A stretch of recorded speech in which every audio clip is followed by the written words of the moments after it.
गुरुर्ब्रह्मा गुरुर्विष्णु गुरुर्देवो महेश्वर गुरुर् साक्षात् परम ब्रह्मा तस्मै श्री गुरुवे नमः। नमस्कार मित्रों, मैं जेपी कुमार आपका स्वागत करता हूँ वास्तविक ज्ञान विद्यापीठ में। आइए हस्तरेखा शास्त्र सीखे, जो कि सामुद्रिक शास्त्र की एक शाखा है।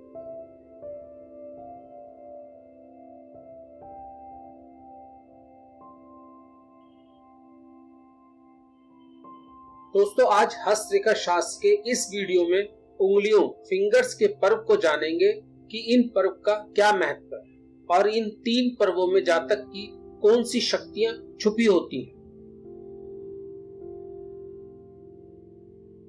हाथ में सामान्य तौर से 4 उंगलियां और एक अंगूठा होता है। चारों उंगलियों में 3-3 हिस्से पार्ट्स होते हैं।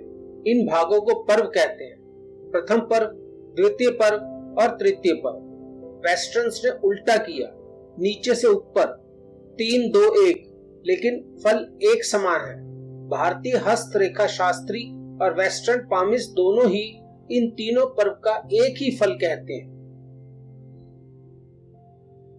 प्रथम पर्व को दूसरे पर्व और दूसरे पर्व को तीसरे पर्व से अलग करने वाली लकीर को संधि रेखा कहते हैं। तीसरे पर्व और हथेली को अलग करने वाली लाइन को मूल स्थान कहते हैं। कई बार उंगली में 4-4 रेखा भी होती है। यह चौथी रेखा जिस भी पर्व में होगी उस पर्व का महत्व खत्म कर देगी। उस पर्व से जातक को जो भी फल मिलने हैं, यह रेखा उन फलों को और उनके महत्व को खत्म कर देती है या कम कर देती है। प्रथम पर्व मानसिक भावों को प्रकट करता है, महसूस करता है। दूसरा पर्व व्यवहारिक भावों को प्रकट करता है, महसूस करता है। तीसरा पर्व भौतिक भावों को प्रकट करता है और महसूस करता है।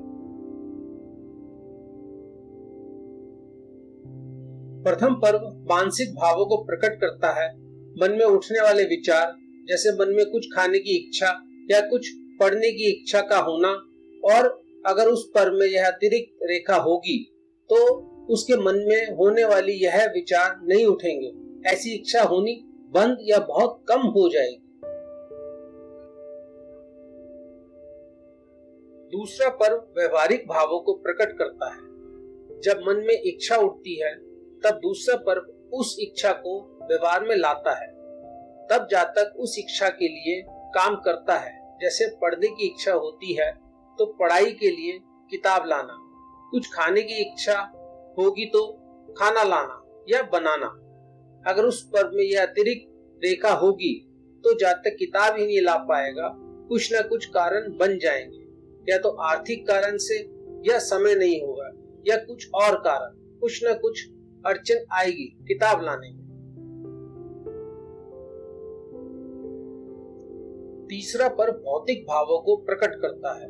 जैसे पढ़ने की इच्छा होने पर किताब लाकर पढ़ना, खाने की इच्छा होने पर खाना लाकर या बनाकर खाने का काम करना। इस तीसरे पर्व से ही होता है। अगर इस पर्व में यह अतिरिक्त रेखा होगी तो उसके सामने किताब तो होगी, लेकिन किसी न किसी कारणवश वह पढ़ नहीं पाएगा। देखा मित्रों, किस प्रकार तीनों में से किसी भी पर्व में इस अतिरिक्त रेखा के प्रकट होने पर जातक को उंगली के उस पर्व से मिलने वाले सुख से वंचित होना पड़ता है। मानसिक, व्यवहारिक और भौतिक, जिस भी पर्व में यह अतिरिक्त रेखा प्रकट होती है, उसी पर्व से मिलने वाली ऊर्जा की हानि होती है और उस पर्व से बनने वाले भाव जातक में प्रकट नहीं हो पाते। मित्रों, आप किसी भी प्रकार की सलाह लेना चाहते हैं तो हमारे व्हाट्सएप नंबर से संपर्क कर सकते हैं।